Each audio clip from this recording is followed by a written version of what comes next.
Hello everyone, we are back with another episode of videos that I would make if I was an influencer, but in reality they'll probably just end up on my hard drive and no one will ever see them. Today we are doing something a little bit fun and different. We will be tier ranking the 16 personality types, particularly the self-awareness levels of the 16 personality types. And no, not tier ranking, tier ranking, although the jury is still out on whether or not there will be tiers involved in today's video. As we know, my extroverted feeling preference in my cognitive functions means that I do appear as quite a compassionate, kind and positive person, but I am actually deeply judgmental, so the extroverted feeling prevents me from actually saying these opinions out loud to the people in question, which means that I do need to make videos like this as an outlet for my rage. So as you can see, we've got 5 different tiers here. I originally had 20 as there's actually so much nuance to the level of self-awareness that people can have, but I've been trying to practice being more concise. So I spent the last couple of weeks distilling it down to 5. At the bottom here, you can see that we've got the standard suppressing wounds, pretty self-explanatory. These are your people who maybe have some pretty deep-seated wounds, whether it's to do with family or friends or the like, but not only have they not come to terms with those wounds yet, but they are subconsciously suppressing them. The tier above is called regular human with subconscious wounds. The difference between regular humans with subconscious wounds and those who are suppressing wounds being that those who are suppressing are lashing out and projecting those wounds onto other people in unhelpful ways to a higher degree of frequency than your regular humans with subconscious wounds. The third tier up is doing the work. So these are those people who have become aware that they do have wounds and have maybe started to go to therapy, or at the very least started reading up about it or introspecting in their private life, and they're actively doing the work to overcome those wounds or to change the behaviors. Then we reach our second highest tier, which is thinks they're self-aware but really they're overanalyzing everything. This tier would include people who maybe have gone to therapy, maybe do a great degree of introspection, but they're doing so much of it that it has become unhealthy. Or perhaps they believe that they're self-aware for some reason. Maybe they've been involved in the pseudo-psych Instagram feeds and so they think that they have the tools, but really they haven't done the actual work and ironically are far less self-aware than they realize. This might result in them overanalyzing others and blaming others when really the issue is with themselves. Now, the placement of some people in this tier might come across as passive-aggressive, but I'm not responsible for the different degrees of projection that you might put onto me in this video because of your own wounds that may or may not exist. And then we have the final tier, which is nothing left to learn, and that's pretty self-explanatory. Okay, so we'll start with a nice easy one. Okay, none of these are actually easy. This activity is actually a little bit hard because it's asking me to place people in black and white categories and doesn't leave a lot of room for nuance. But my therapist has told me in the past that I need to make an active effort to be more present and just sort of go with the flow, for lack of a better term. So I'm just going to go with my gut here. So we'll start with INTJ. Lots of potential here. INTJs are some of the deepest thinkers that I know, but I wouldn't actually say that their depth of thought is channeled into emotional realms.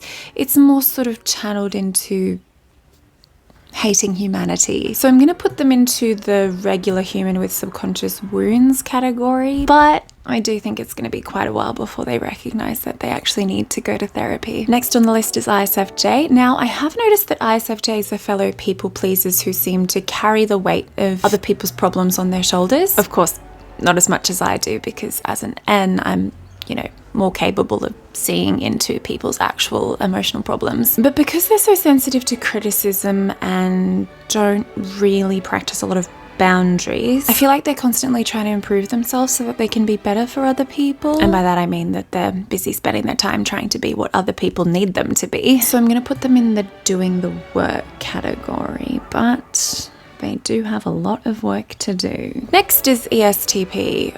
I've not been secretive about what I think of ESTPs. Look, I'm not going to explain this one too much because my therapist told me that it's not good for my mental health to talk too much about ESTPs, but suffice it to say I'm going to put them in suppressing wounds. INFP.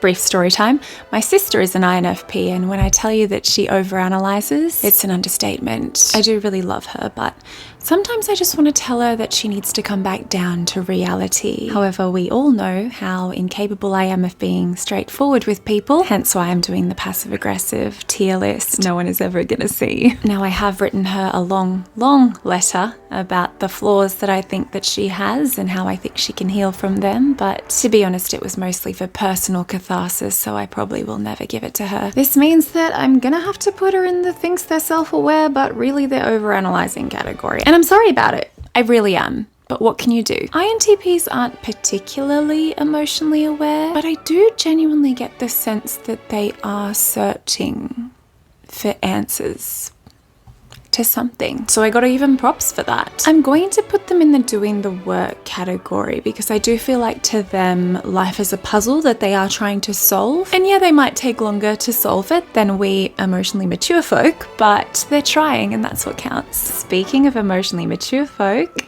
ESFP. I'm kidding, there's just no way in heck. Suppressing wounds and I don't want to talk about it. Actually, you know what? I do want to talk about it. I just feel like next we have ENTP. Now, they probably should go in suppressing wounds, but I actually currently have a crush on an ENTP, and so I very much idealized them and deluded myself into believing that they are doing the work. ISFP.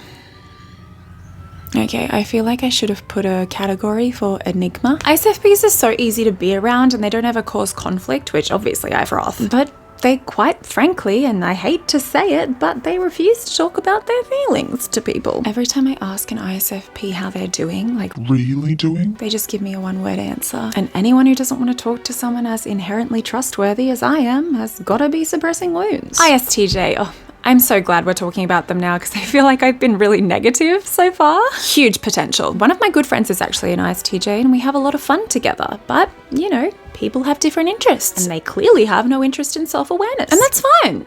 I'm not here to judge as long as they're not hurting anyone. they can stay put while the rest of us are growing. So I'm gonna put them in regular human. ENFJ.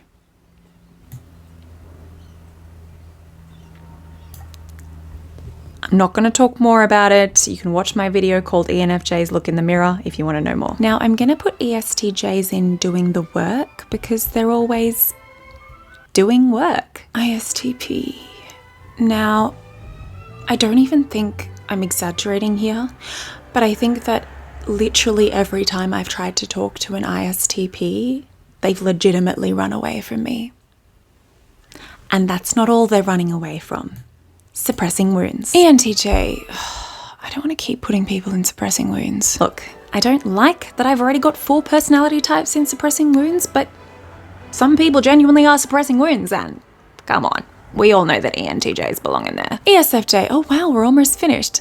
I'm genuinely enjoying this so much. I'm getting just like tingles from judging people. I think that ESFJs are far too busy to be self-aware. Their wounds are probably the furthest thing from being on their radar. Like, I'm not trying to be mean, but I just don't think that they have the capacity. Oh, not capacity. What's a charitable way of putting it? I'm just going to put them in regular human before I get myself in trouble. Oh, wow. ENFPs. I love ENFPs. They're so whimsical and kind and compassionate and free. But I don't know how to say this. Do you ever feel like some personality types just have A disadvantage in life? like, I definitely could not live in such chaos and uncertainty. But bless them, they do make do with the tools that they've been given, and that's all that any of us can do, really. So I'm just going to put ENFPs in. Well, they really deserve their own category, don't they? But no, I'm just going to put them in doing the work because they really do make the world a brighter place, and goodness knows the world needs brightness.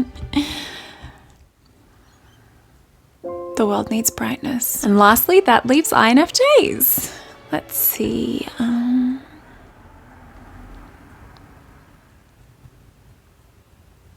Okay, so that's all I have for you guys today. Thank you so much for watching. Please let me know in the comments what you think about my tier list. Don't forget that you can buy my new book. It's in the link in the description of this video. It's volume 23 in my series of how to make the world a better place. Guys, this one is maybe my most nuanced volume. It goes into consumerism as a mode of distraction, the long-term side effects of social small talk, and my full thesis paper on why we do need the social contract. It is absolutely free, and I have made it so that you guys can all have access to this highly advanced commentary and all the resources that I've gathered for you guys. You're welcome. I, of course, haven't actually written this book, but no one's going to be watching this, so a girl can dream. I'll catch you guys next time, and remember, unpacked is fun packed. Bye.